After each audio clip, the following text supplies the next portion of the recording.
we have a pretty bold and ambition. You referenced that there are a lot of these sports-anchored mixed-use entertainment districts. Our research says there's 48 of them going on. It's $100 billion of development, and our plan is to be as bold and ambitious as anyone in the country. Welcome back to Innovate or Evaporate, where we explore the relentless pace of change and the innovators who drive it. I'm your host, Toph Day. For 100 years, the business model of professional sports was incredibly simple. You open the doors, you sell some hot dogs, you play the game, and everybody goes home. But in 2026, that model is dead. The modern franchise isn't just a team. It's a real estate developer, a global media broadcaster, a healthcare innovator, and a technology startup wrapped in a jersey. Today, we are sitting down with two of the primary architects of this revolution. They aren't just running a team, they are redesigning the economic heart of Indianapolis. We have Mel Raines, the CEO of Pacers Sports and Entertainment, a deep-thinking strategist with a political background and has applied that to a $400 million transformation of the Fieldhouse. And we have Joey Graziano, the Executive Vice President and Chief Commercial Officer who helped architect the NBA bubble when the world shut down. They are proving that even in a legacy industry, you have two choices. You can build the future or talk about the glory days. Mel and Joey, welcome to the show. I hope you really like my line, welcome to the glory days, as a second option. I mean, as like little Bruce Springsteen, never hurts anybody. So yeah. I can't wait to see what's next. Yeah, I was really proud of that adjustment last night. So here's what fascinates me. Y'all very familiar with Rally when we talk about disparate stakeholders and journeys and paths in life. Cross-sector innovation. Here's what really fascinates me about both of you is you're running what I think is the best NBA sports franchise that exists on the planet. And WNBA. And WNBA as well. Thank you very much. But yet your backgrounds are very disparate, very different, right? So Mel, political background, Joey in law and transformational with youth experiences and adult experiences. Let's start with you, Mel. Like, how in the heck did you get here?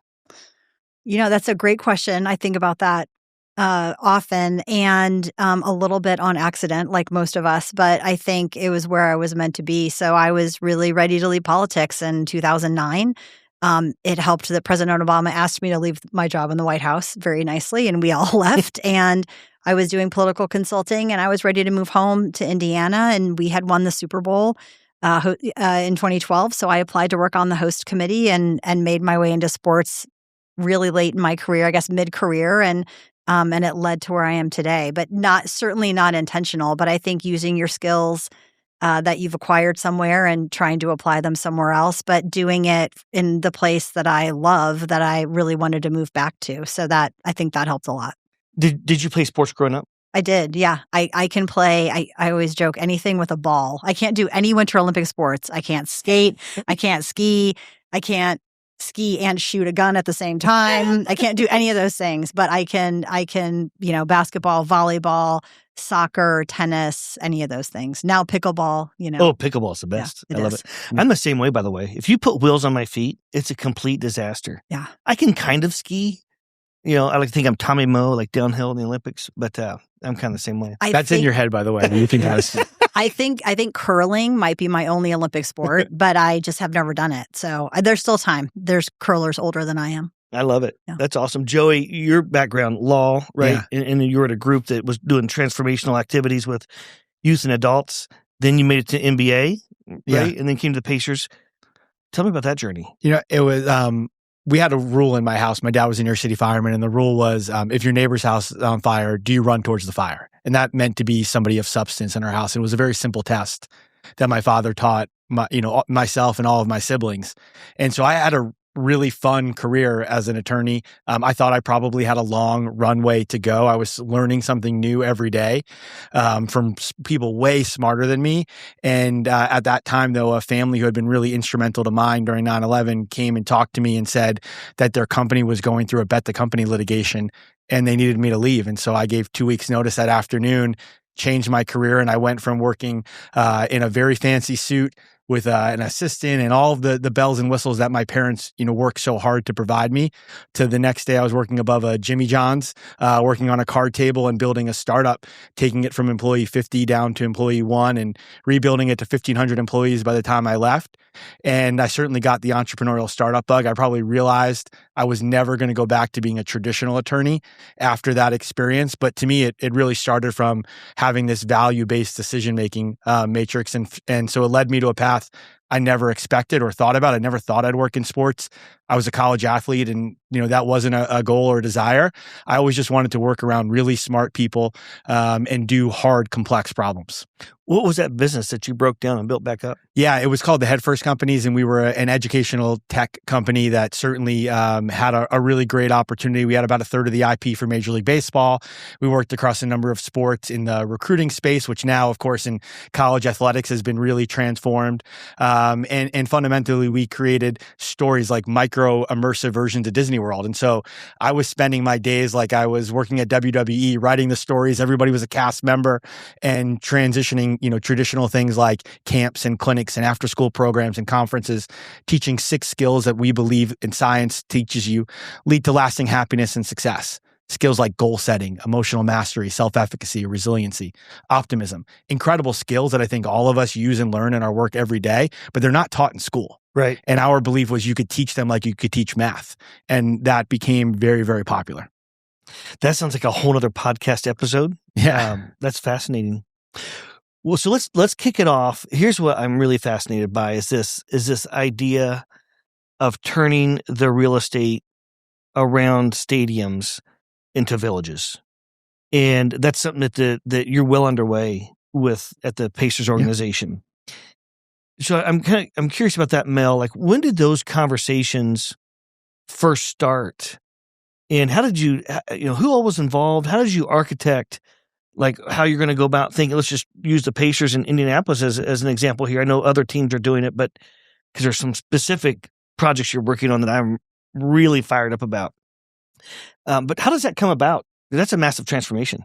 It is. And I think it all starts with Herb and Steve Simon and the Simon family and their investment in downtown Indianapolis. And when I started in early 2015, we were talking about upgrades to the Fieldhouse. So it certainly started, as most things do, looking internally. Are we in as good a shape as we need to be to continue to grow? We knew we had great bones, but it needed some updating. It needed to be modernized in some ways, but we wanted to keep the soul of the Fieldhouse. And so we started that master planning process, and we engaged several architects to think big.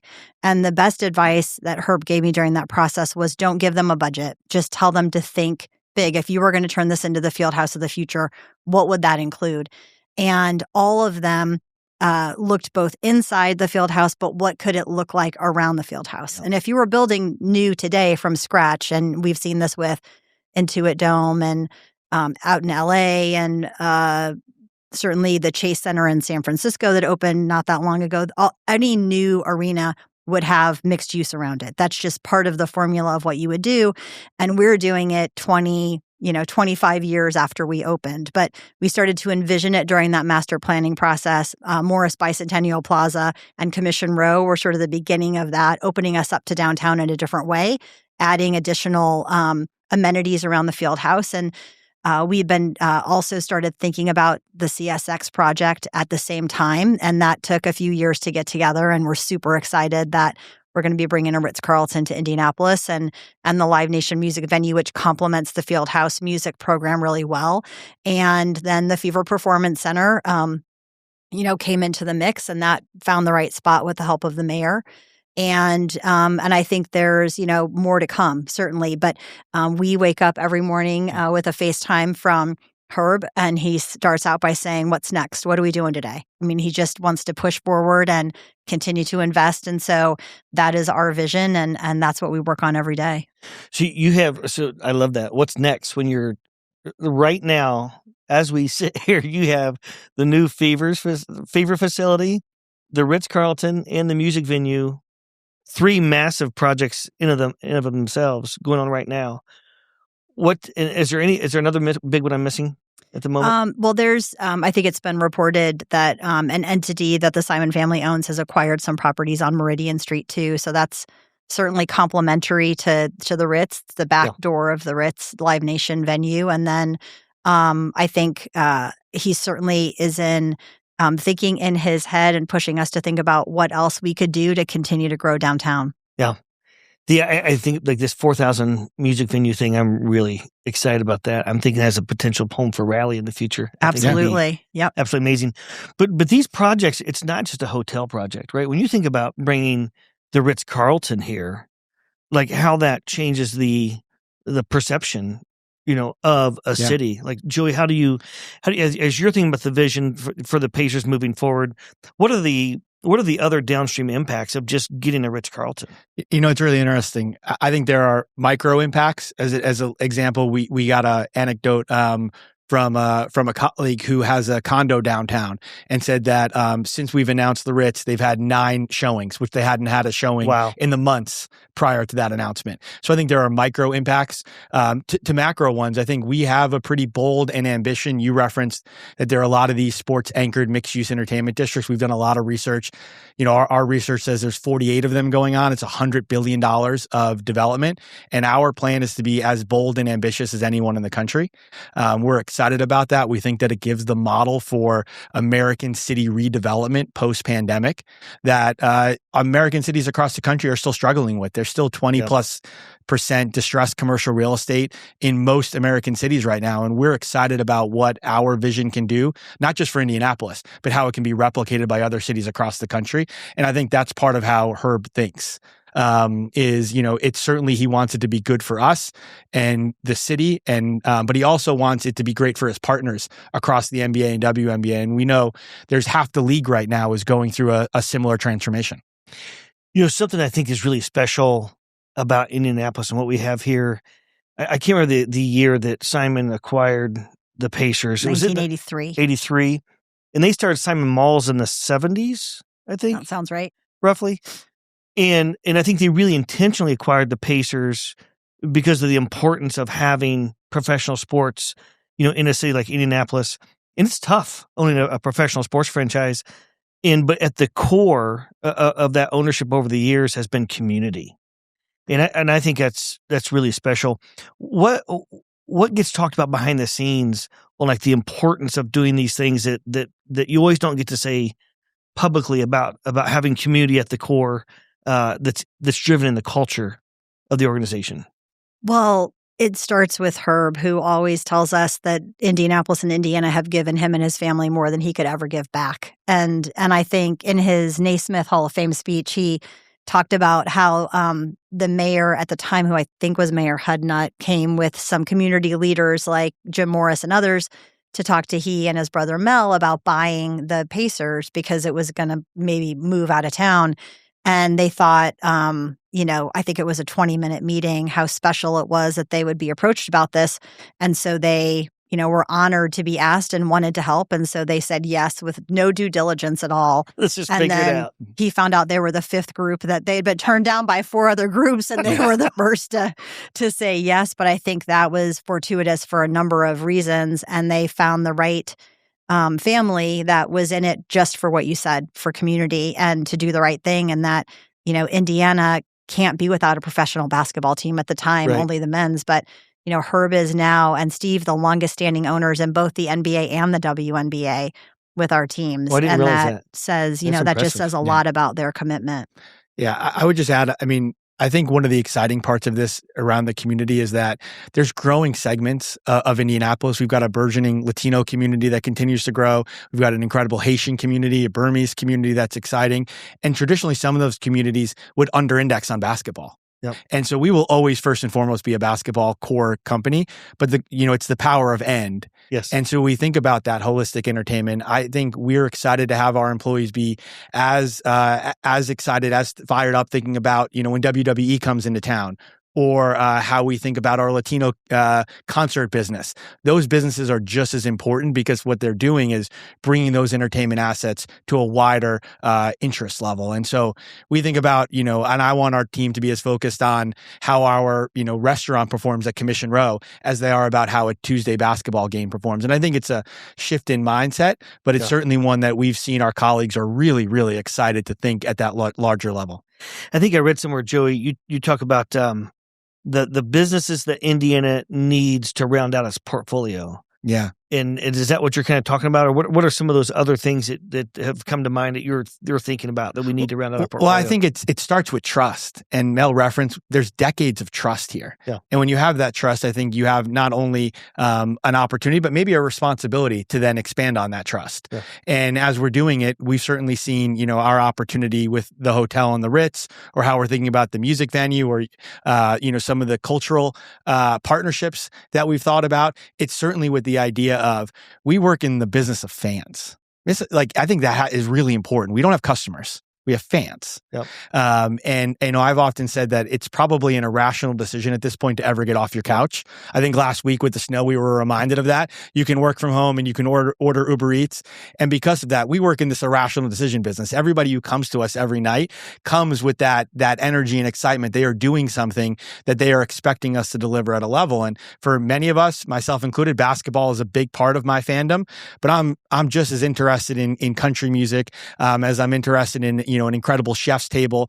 I'm into custom jackets and things and so your passion and interest should be rewarded. And we, I think, have an opportunity to be able to bring that not only to our community, but also to a model for how other cities think about their fans.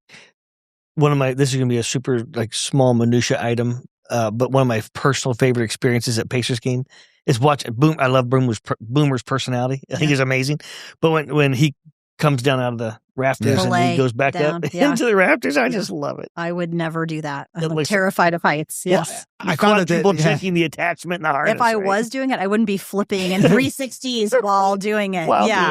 Boomer is very brave. Yes. And in great shape. Yes. Boomer's in great shape. How old is Boomer? Older than you'd think. Yeah? Or he's the original Boomer. Wow. That's impressive. Yeah. I like it. Good answer, by the way. That was a very diplomatic answer. It was impressive. Younger than me. Let's just say that. Yeah. That's awesome. So let's talk a little bit about invisible innovation. So, your organization is so complex. And so let's just use the new Fever facility as an example. That's an $80 million, roughly, facility. What goes on behind the scenes that you deal with trying to to bring that facility to life that we might not see in the headlines? Yeah, it's funny because I think one of our colleagues from another NBA team, when he started in the same job I have, said this, and he came from somewhere else. He said, this is a really simple business and it's incredibly complicated. And so, it's at its core simple. Having people come to games is where kind of it all starts, or other events. But then we're also a security company and a ticketing company and a food and beverage. It's all these other things. And it also is a performance company. So our main two products revolve around people who, want to be in elite shape and how we provide the infrastructure for that to happen. The Fever have always had dedicated training facilities. That's not been the case for every WNBA team. And when we renovated in 2020, we built them a brand new practice facility within Gainbridge Fieldhouse. But it became clear, in the last 18 months that we needed to do for them what we had done for the Pacers back in 2017 and build a standalone sports performance center. And so I think I mentioned the mayor was our partner in identifying the land so that they could stay on our campus, which was really important to us that they be connected. And it will be the biggest, best purpose-built performance center for female athletes in the world. And it's going to have some really unique features, but it's part of our goal to be the epicenter of women's sports, to be the best franchise in the league, and to attract and retain the best players here. And I think it's going to over-deliver in all those things. The Marvella project, I love what they're working on with women and sports and education, professional development. I hope that really comes to life up in northern Indiana. Yeah, Tamika and Allison are putting their hearts into that one. And you think about just the ripple effects. What's going to be exciting is the first person that came through Marvella and then ends up playing for the Fever. And Absolutely. what that backstory is going to be. Yeah. I think you can trace this all back to Birch Bayh and Title IX, and his wife, Marvella. Yeah. That passing. Can you talk about that for a moment? Because I think a lot of people don't realize Title IX and its origins. Yeah, I mean, Marvella Bai, I think, pushed her husband. My understanding is, I did not know them, but were good friends of Herb's, Birch Bai, to pass Title IX, which gave, equal opportunity in sports at the, anything that was publicly funded. So high school, think when you're in public school or university for female athletes. And so that was in the early 70s. And I certainly was a product of that. My senior year in high school was the first year women's soccer was varsity in Indiana. It still wasn't at IU, which is hard to believe because I don't think I'm that old. But it is, when you think that the WNBA started in 1997 was the first season, I mean, that's the first generation of Title IX, basically. Yeah. I mean, the athletes that were graduating from college that year would have been starting like at 5 years old, and Title IX had. So, I mean, you can sort of see it takes a while for these things to go, but as they go, and now we're in probably a third generation. I mean, our youngest players don't know a world in which there wasn't the WNBA. I mean, Tamika grew up dreaming of being in the NBA because there wasn't a WNBA. And so that's a pretty incredible, if you can see it, you can be it moment that you're dreaming of playing in your league. And now when you're traveling and you're coming here, we have a sold out arena just like we do for the Pacers, and everywhere we go, we do. Oh, those games are incredible. It is, yeah. I've been to several Fever games, and it's just so exciting. It is. It's just a great experience. And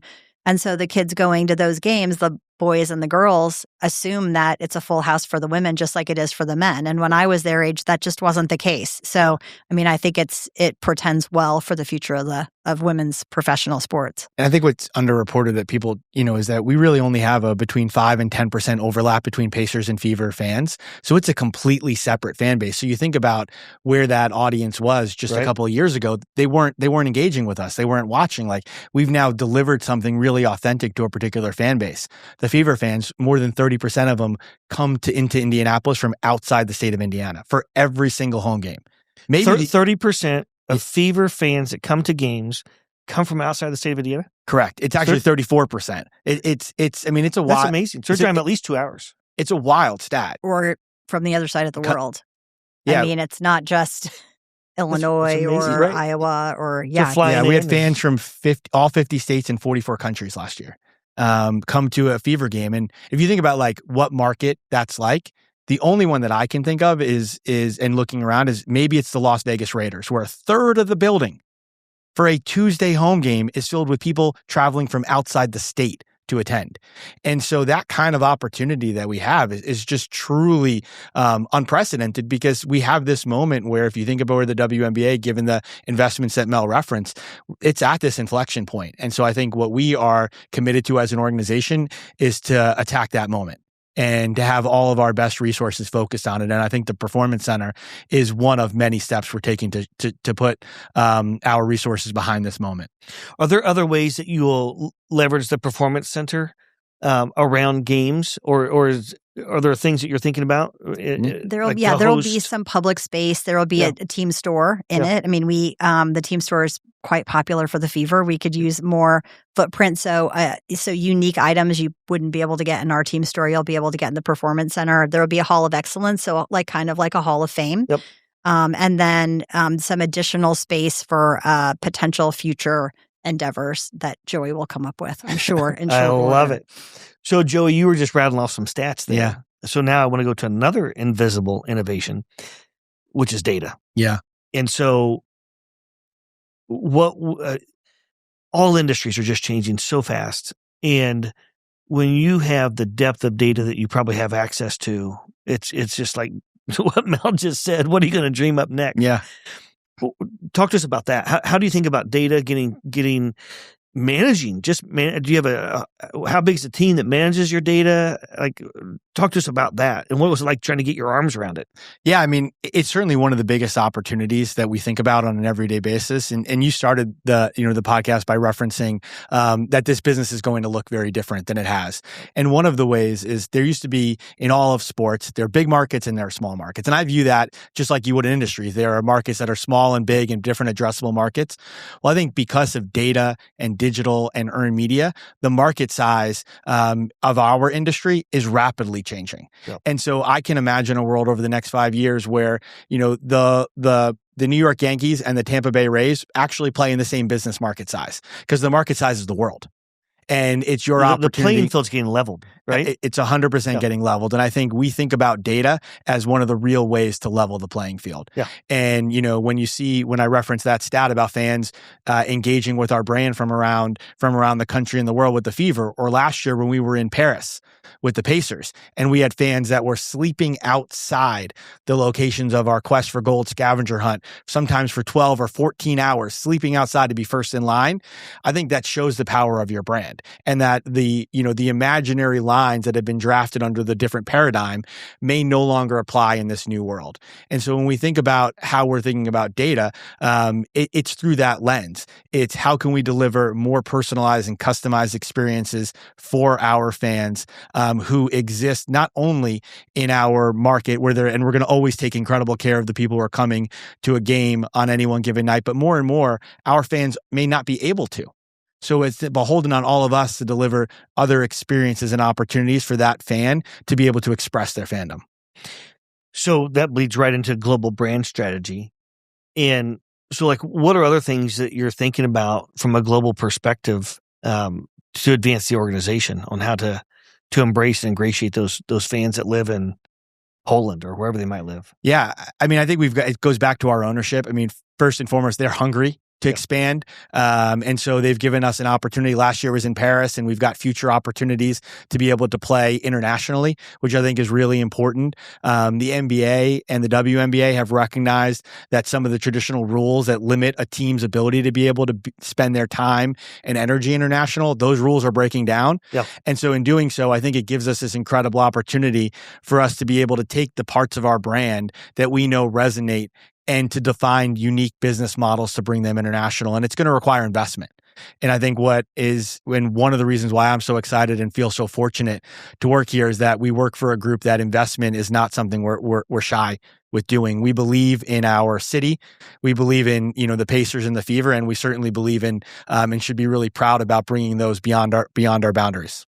Are there serious conversations on some of these things you may not be able to say more or less about, but at a high level, are there serious conversations that are starting to open up about expansion teams in Europe, for example? Yeah, I mean, I think it's been in the news, and Adam Silver and Mark Tatum at the commissioner and deputy commissioner have been on the record a lot lately about NBA Europe. And obviously Basketball Africa League has been around for 5 or 6 years now, I think. And as a bit of a model to learn and grow on. And there's a lot of teams in Europe already. And so they're absolutely working on that as the next growth market. And I think 94% of the world's consumers and fans, in our case, don't live in the United States. So in order to grow your business— 94% of the NBA's consumers don't live in the United States. Of the world's consumers don't live in the United States. Yeah, and so, I mean, if you were the second most popular sport in the world after soccer or football, depending on what you like to call it. And so we have a great opportunity to grow that around the world. Yeah. Half the world's middle class in our lifetimes will be on the continent of Africa. I was just going to say that change is and they've happening. Already been born. It's not like maybe this will happen. They've already been born. That change is happening in real time. Yeah. I always find the stat, there are more people that play basketball in China than live in the United States. I mean, think about that. The Trailblazers, they drafted a Chinese player. And so during NBA Summer League, which is, functioning a preseason training ground for our players who are just entering the league, more people watched the NBA Summer League in China than anybody who watched the NBA Finals. Which is those are crazy stats when you think about sort of the opportunity for our fandom.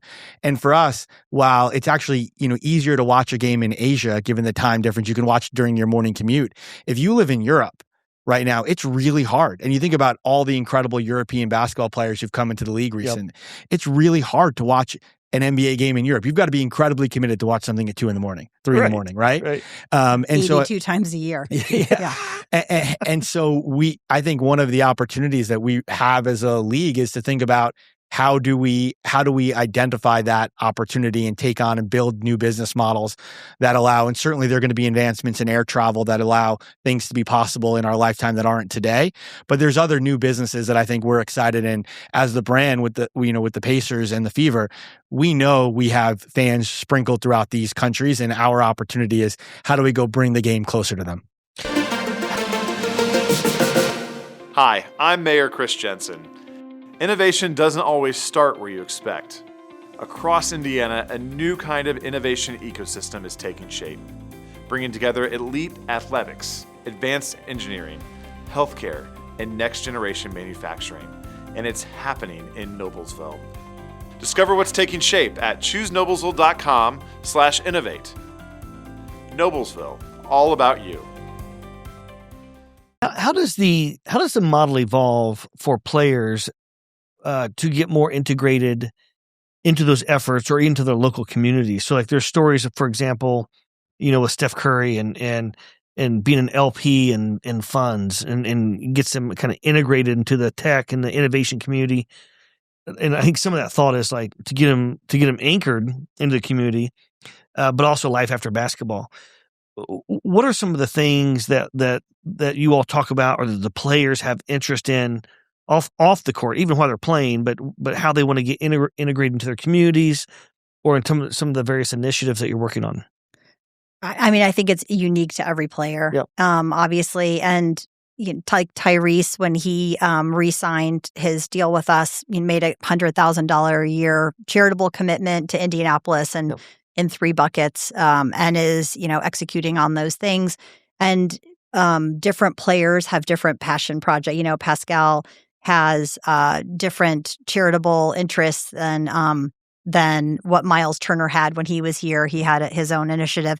And then from a business perspective, they're all just as unique, and the men and the women, it's completely different. There are things that we can and can't do. They certainly all have agents and their own, Right. their own business, but wherever we can help and direct and it's allowed by league rule, we certainly try to do whatever we can. And Tamika, I think, is a good example of that. I mean, she retired in the 2016 season and started working with us immediately and spent, I think, the better part of 3 or 4 years with the organization while opening Tease Me shops and Yep. growing other businesses. And she's commentated the whole time and is now back signed with us as an ambassador. And we're so happy to have her officially back in the family, although she was never more than arm's length away. So it's really, part of it is dependent upon the player. Yeah. So let's touch on the experience. Speaking of players, the spectator and the participant experience. So you signed an agreement with Kevin Hart, Mhm. I believe it was, right? Yeah. So talk about that. And the phrase was the cultural curator. Yeah. I find that fascinating. Yeah. I mean, I think it goes back to what, Mel references, that our players, they're as dynamic off the court as they are incredible on the court. Yep. And our fans are interested in what our players are interested in. Yep. And so that's why, our social and digital team does such an incredible job of taking you behind the scenes, delivering our fans insights and access. We think about, what a name like Sophie Cunningham became nationwide when she joined the Fever, and the opportunities that she now has brought, which is incredible. She's done such a great job with her brand. We're really excited about that. We think about what Pascal has done from a content perspective. He's really used the opportunity and the interest that exists in this market to raise certainly his profile. And so when we think about all of these interests, we recognize our players are interested in comedy, they're interested in music, they're interested in fashion. And so our jobs is to make sure that in industries that we may under index as a city and a state, we've got to be able to bring some of those partners into our market, so that our fans can be able to enjoy them, but also so that our players are able to look around and say, wow, this is a market that has all of these different industries. I can achieve all of my dreams right here in Indiana. And so that's why we thought about that kind of partnership. And we've got certainly more as we think about some of the real estate opportunities to bring in more of those types of partnerships because of how incredible they are for the entire ecosystem that we're building. So from a fan perspective, when I as a fan walk into the Fieldhouse today, kind of versus yesterday, quote unquote, let's say 10 years ago or whatever time frame you want to pick, what do you want the fans to experience differently or even maybe it's something that's still in the cards for the next 5 or 10 years. But what are some of how do you want me to feel as a fan and open my brain up how I can engage even more with your organization beyond the court? So we recently updated our mission, vision, core values, which Joey was a big instrumental part in pushing me toward. It took a little longer than I wanted because we had that NBA Finals run that kept making us postpone meetings for the better part of 2.5 months. But where we netted, and I really love and am proud of, and I think the company's really embracing, our mission is make everyone a fan. It's pretty simple. I think our players understand it. I think every person on our team understands it. And the vision is to maximize our opportunities. And so why I like that is a lot of our fans, we have, I don't know how many fans in the Philippines. They'll probably never make it to Indianapolis, and they'll mostly interact with us through social media and our app. But whoever is working on that needs to be thinking about that from the fan lens.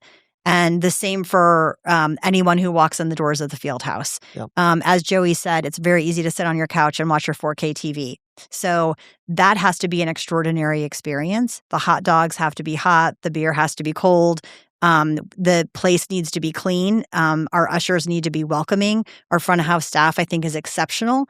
I often remind them that they're a touch point with our fans more directly than I am, and how important that is to us in the organization. And so every person coming in every day can think about, do we have the best Wi-Fi in town? Can you quickly connect to it? Because you want to send the video to your friends that you were there. Yes. And I want you to send that video to your friends so they wish that they were, they're having FOMO. Right. And so in every way, every one of our 400 employees contributes to that mission. And some of that is in person. Some of that is on broadcast. Some of that is on your phone. And some of it is coming to Disney on Ice. I mean, it may have nothing to do with the Pacers or the Fever, or going ice skating on Morris Bicentennial Plaza. So it really resonates through the growing Fieldhouse district and every event that we do. And we're hoping to create ultimately, this FOMO that you could sit on your couch, but you really missed out if you didn't get one of those gold T-shirts we put on the seats last year, or the red T-shirts for the Fever playoff run. And so, that's what we're trying to build too. Can I just give a shout out to Cassandra, who is one of your ushers? Yes. She is section 17. Yeah. 16, 17. That's amazing that you know that. That's impressive. That's the culture right there. She is the nicest lady, and she says hi, Toph, every time I come, and she's just amazing. Yeah. So she was out of town recently, and somebody asked if she was okay, and I said she's visiting her family. She'll be back. Don't worry. That's so awesome. Yeah. I love it. I'm going to tell her I saw you next time I see her. That's awesome. So how about then now sports tech? So whether it's from the player health perspective or performance, or how we use analytics will we ever use analytics to draw up plays? Fan experience. I think we already sports do. Tech. Yeah. Just talk about that for a minute. I'm not asking Rick Carlisle. He can. He's brilliant, and he can do whatever he wants to do.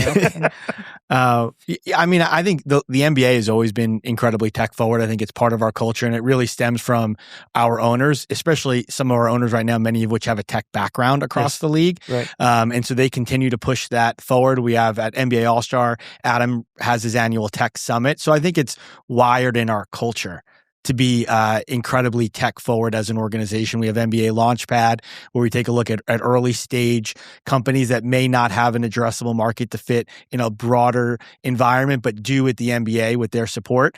And so I think that has been a way in which we've thought about tech. And certainly at PS&E, it's a massive focus of ours, because of all of these fans that we reference, that the only way for us to be able to deliver those incredible experiences is to do it through some tech platform. And so we continue to look at that environment and say, that's where some of our scale is going to come. It's certainly going to come from us expanding our resources beyond our front doors, but it's also going to come from the way in which we engage with that broader audience, and we're going to have the right tech platforms to be able to do it. So I think for us, it's a place where we're heavily invested and think is really the connective tissue of our organization, allows us to do what we're doing best. That incredible, usher that you referenced, I want somebody to feel that experience in the Philippines. How do we do that? Right. That's the challenge that we have. Are there any solutions that you're still searching for that come to mind that that you haven't found yet, that for the entrepreneurs listening out there, or pain that you're looking for someone to solve that to share with the listeners? Well, for me, I mean, I think the best seat in all of sports is still the courtside seat at an NBA and WNBA game. Like there's nothing better. I was just fortunate enough to go do it at, I don't do it in my own building because Mel would yell at me. We do not take that doubles. Yeah. Yes. But so I was a guest at Butler, and I sat and I was reminded like how incredible that seat is. And it's just a great reminder of like the world-class athletes, and that you get to hear the talk and you hear the coach. And it's just, it's really amazing. And there's nothing like it. I don't believe in any other sport. And so how do we replicate that? Yep. And so we're looking at certain tech partners and thinking about ways to be able to deliver that experience for fans who may not be able to do it.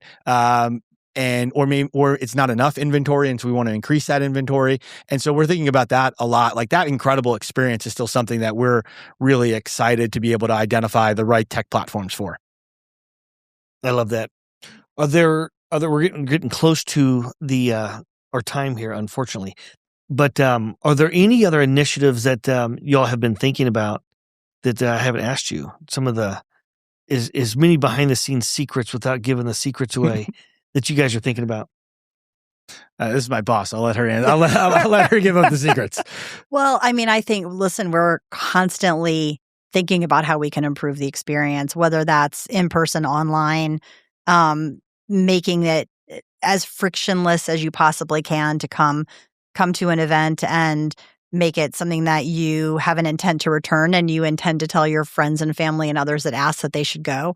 And I'm not saying we deliver perfectly every single time, but I think we do much more than we much more than we don't. And so anything around the edges that we can improve, I mean, I think we're in a game of inches, and we're going to keep, passionately trying to make everyone a fan and for every one of our different business lines. And so I think you'll just keep seeing that, in small starts. I don't think we're super far off right now from what we're doing, but does every business have an opportunity to improve every day?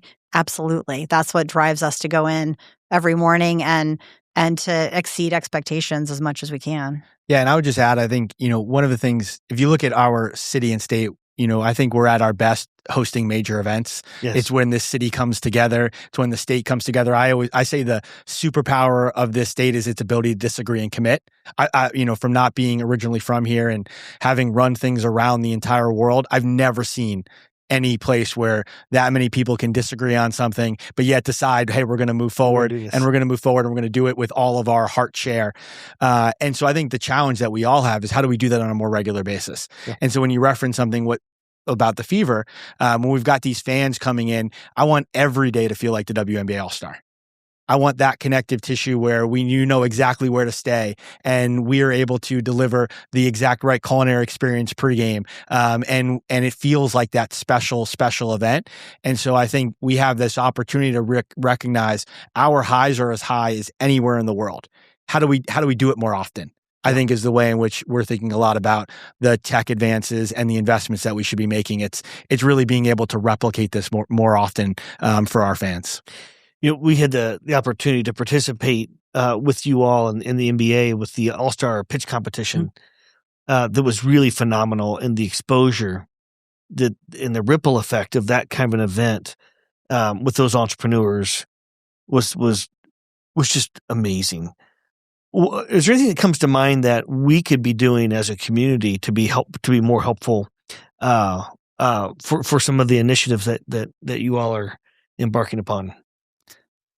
Well, I mean, supporting the teams is really the top, whether that's, not everybody has the bandwidth for a corporate partnership necessarily, although we always love those, but in as much as you're doing your company outing at a game, or you're inviting, when you have clients in town, you're bringing them to a game, or doing private events, or, I mean, there's the physical part of all of it. And then it's also, depending on your business line, you may be doing something really well that we've just never thought of. And how can we partner in that? And, Joey's leading a team in new business ventures that could be something really adjacent to what our core business is, but is something that may touch it in a small way. And how can we help with maybe equity partnerships and promoting what other local companies are doing and giving them the exposure like we did at the pitch competition that you wouldn't otherwise get. I mean, sometimes just the power of our brands is pretty incredible without, writing a check one way or the other, but just those partnerships can be pretty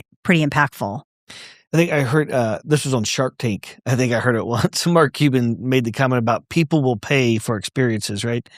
And you have so many experiences that you can curate. And I've been blessed to be a part of a few of those experiences. But to your point of that corporate outing, sometimes you forget, like you assume that all the suites are just always taken. Well, maybe they're not. Maybe there's a game where you can curate this amazing. Part of our renovation was to renovate in spaces where you could host a company outing or a big event and watch the game. We didn't have that before, and so we built these terraces where the old Varsity Club was. That people may remember having a buffet dinner for $29.99 back in 2010. Well, that was renovated out, and now that space is literally for that intent. And so trying to make sure that people understand what all those opportunities are. I love it. So last question before we get into the rapid fire, just kind of going back to sports tech and the intersection of the fan and the participant intersection. Are there what are the crazy what ifs that you all dream about, or other team owners, like, what if this was possible someday with the advancement? We were talking earlier on a podcast about, capsules cruising around our bodies and zapping the cancer cells or something, right? Well, yeah, I think Joey before we stole him, made one of those things happen here at NBA All-Star Weekend, which was, what if you played on an LED court? What if you played on an LED floor? And that had never happened in the United States before.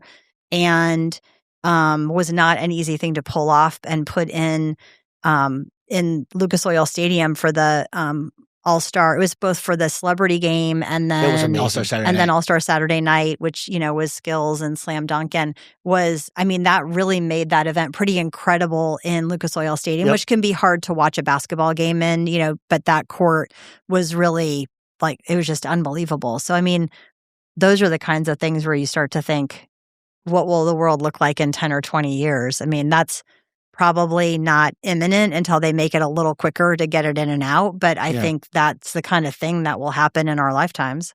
Yeah, no, I think those are right. And I think about something as simple like, it's interesting. Like the best leaders I've ever met and worked with, and Mel being one of them, they take really complex problems and they simplify them. So I think a lot about something we do every day is we're flying.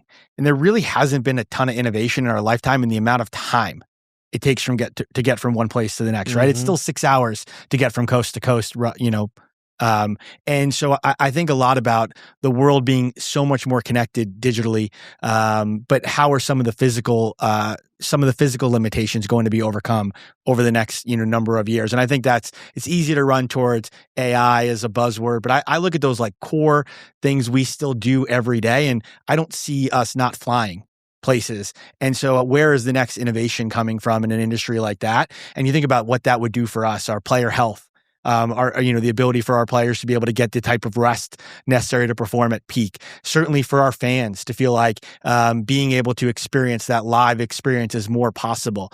Our ability to be able to play in new markets becomes untapped in things like that. And so something just as simple as how the airline industry innovates over the next decades could have massive ripple effects on our business. And so often I run towards those types of innovations because I think they have a bigger impact than people remember, and it's easier to run towards the tech stuff.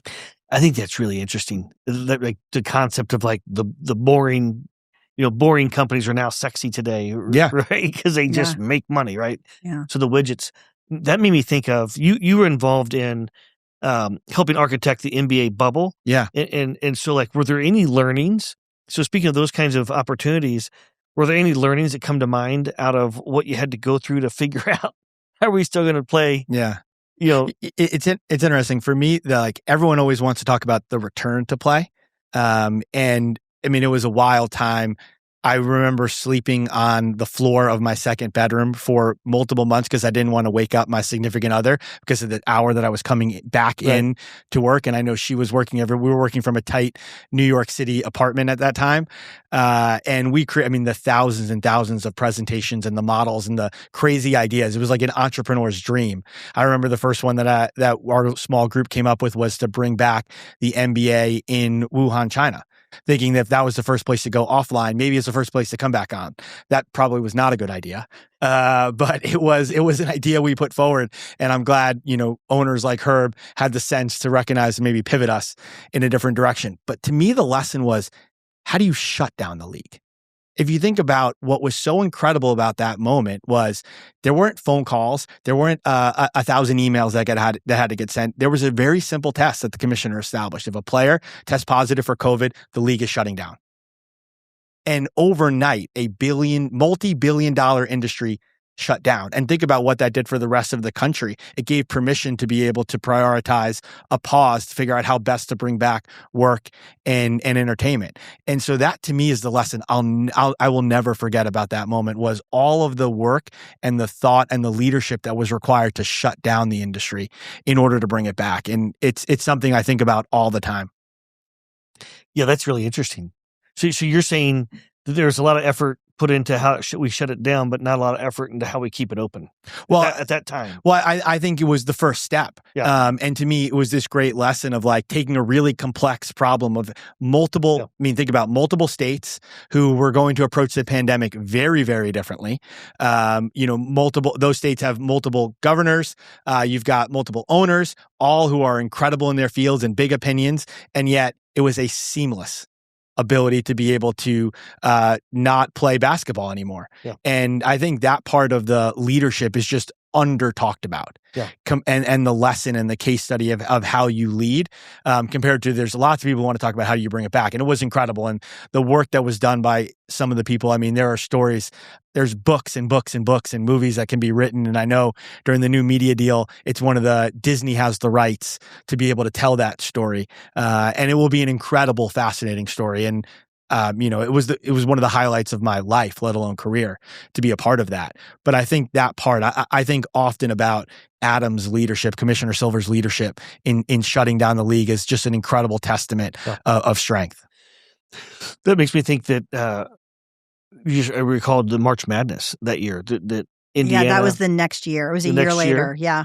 So they canceled March Madness in that, because it was just we were in the middle of Big Ten men's tournament. So then the next week would have been March Madness, and that what, Joey just talked about precipitated basically the entire world shutting down for a minute. Just what I think was a core value of putting people first, putting the players first in this case, made what was so complicated. We were putting tape down floors and measuring how far people could be. The whole thing is, for a business that's predicated upon putting as many people as close together as possible, as many times a year to try to perform and do the opposite was getting a little overly complicated. Figuring out how to deliver toothbrushes to hotel rooms and all kinds of stuff. Yeah, all of it was just wild. But that was, our March Madness was then exactly a year later. So we're going to go into rapid fire questions here in a moment. But one question just came to mind, Joey, when you were talking. So you live in New York City. Mm-hmm. And where'd you grow up? I grew up in New York City. In New York City. Yeah. And so you're with the NBA, and then you decided to come to Indianapolis, Indiana, and join the Pacers. Why did you do that? And what is the biggest thing? You lost a bet. Mel's very persuasive. And what's the biggest thing that surprised you when you got here?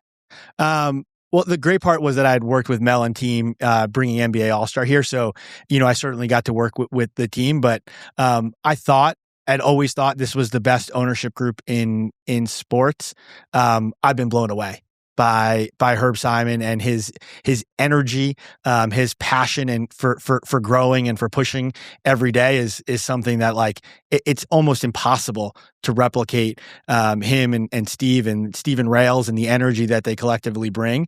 But when you think about what and why, I think often about opportunities, and there's really three things that I think about when I think about opportunities. And the first is, are you going to be able to take on really hard problems? I view my workday by like how much my hair I pull out. By the end of the day, like how frustrated. You have great work days because he's got a lot of hair. I had to redo it. I had to restart. We had a challenge. Yeah. We had a fun morning. And two, it's, do you get to do it with people that you would go to war for, that you really, really care about, that you want in your foxhole? And I'm fortunate I work for somebody who I uprooted my entire life to go do, because I believe that much in Mel and her leadership and how she thinks about this. And I think about it every day. Mel? Well, I mean, I think he's incredibly generous, but I mean, it was winning the lottery that we got him to come. So I feel very grateful. This is Hoosier Joey. We're turning him from New York Joey into Hoosier Joey. It's a process. It's a team effort. And I mean, our city is going to be better for having him, move here. Well, welcome to the innovation capital of the world, Joey. I appreciate that. And just because I think it's important, the third one is the community. And I think it's under talked about. And I never thought it would matter that much, but being and working in an environment where like you really feel like you can make a difference. And the work that we're doing around, the Ritz, I think it's going to change the city. Oh, absolutely. Yes. That run to the finals last year, there was everywhere I went, there was somebody in a gold shirt or a red shirt with the Fever. This matters. Yep. Like what we do matters. Yep. And I think when you work as many hours as we do, and the days can be complicated and there are frustrations and there are challenges in every job, it's something that I think back to my father. My father worked in a job that mattered. It mattered to him. It mattered to the people of the city. It mattered to his brothers across at the firehouse. And I feel like I work in a job that matters. And I'm more, as I've gotten older, incredibly grateful to work in something that I think has that kind of impact. And so every day it's our challenge to keep up with, Herb Simon and in doing something that matters. And I'm excited by that. All right, here we go. That's awesome. We're going to go to rapid fire. Okay. These questions will be for both of you. Mel, we're going to start with you. Okay. And it can be one word or sentences, whatever comes to mind. All right. So what is one thing in your industry that you think people should stop doing? Oh, gosh. I don't think I saw the rapid fire questions. We can be a bit of a press release headline culture and without proof of concept. And so, I wish that I would see less of the headline before, and then we all start running towards something that really isn't very workable. And that can be frustrating at times because there are only so many things, you have to be strategic in what you're looking at. And I think we're trying to get and are getting more strategic at where our focus areas are. That would be mine. Awesome. To me, it's remembering these are community assets. Like that's what I think there's been a lot of talk around private equity into our industry, and it's gotten more and more complex with incredible financial opportunities that these teams, and it's now an asset class, but it starts with being a community asset. And I think that always needs to remain the focus. That's fascinating. I didn't ask that question earlier, and now I wish I had, because that's a whole nother potential can of worms that could change the league. All right. So here's the next one. What is one thing, process or a habit, one thing that leads to the best ability to disrupt or innovate ourselves? Delayed gratification. I think success is ego plus humility plus delayed gratification. And I think right now the challenge among, in particular, some of our younger colleagues is that has not been a skill that they have, I think incredible other skills, but that has not been a muscle that they have, thought a lot about. And so I think it's one of the things that we really have an opportunity to teach is like how long, how much effort, how many nights you have to put into something before the success comes. And so I think delayed gratification is a huge one. That was deep. That was powerful. That was good. Say it again. Say what the exact rapid fire was. So what is one thing, a process or a habit that you think leads to the best ability to disrupt or innovate ourselves? For me, it was throwing away my Apple Watch. It was an all-day knee-jerk, my wrist is moving and I need to, and I think it was leading to the most unstrategic, tactical. I mean, when you're in a position like mine, you need to be thinking much bigger picture than, people texting you, how do I get tickets to the whatever? how you get them is not texting the CEO of the company. Right, exactly. And so to me, it's sort of disconnecting from the constant email drone that comes in and thinking a little bit more broadly. That's powerful. All right, last rapid fire. If you wave a magic wand and you could solve one thing in the world with innovation, what would it be? Oh my gosh. I mean, the one thing, I don't know that innovation fixes this, and it's a complicated problem, and so I think it's a more complicated solution. But to me, it's when I look around our downtown and a lot of other places, it's the our unhoused friends and population, and that I think there's a lot of things that lead to that, and I wish there was a magic wand to better mental health support for people, better getting you up on your feet to rebuild, maybe someone who stumbled into a bad situation. It's not that. I mean, I wish it was that simple or we would be doing it. But to me, that's something that I think in the U.S. and certainly here in Indianapolis, we've got to have a renewed focus on. Yeah, I mean, that's an incredibly powerful one. I think also about our own, and I'm sure you feel it too, like the amount of information leads to anxiety. At least it certainly leads to me. It feels like I'm constantly missing something. It's the volume of emails. It's the amount of articles I think I should be reading. And you don't, there's not enough hours in the day. And so I often think about some of the opportunities around, some of our agentic, places we can go is just having somebody who can help curate and you could really trust. Yeah. And I think the challenge has always been the trust factor. Is like every time I go to something and I want to read a summary, I'm like, wait, but it missed the thing I actually would have cared about, or it's just giving me the same stuff the person next to me is delivering. And so I view that real anxiety that I think so many people feel in the workplace about their performance and their job being an opportunity, and mental health being so important to how we all perform at our best. And I think that's where a place where I'm hoping some of the AI technology goes, is it being that right-hand companion for yourself to help you get through the day, given, I think most of us want to be good at our jobs. And the challenge is is there help to be able to do it? This has been amazing. Mel, Joey, world-class people. Toph, thanks for having us. Running a world-class organization in a world-class city. Right back at you. And we wouldn't be here without folks like yourselves doing just amazing things. So thank you so much. Well, thank you for having us. Yeah. It was fun. All right. Until next time, we'll see you on Innovate or Evaporate.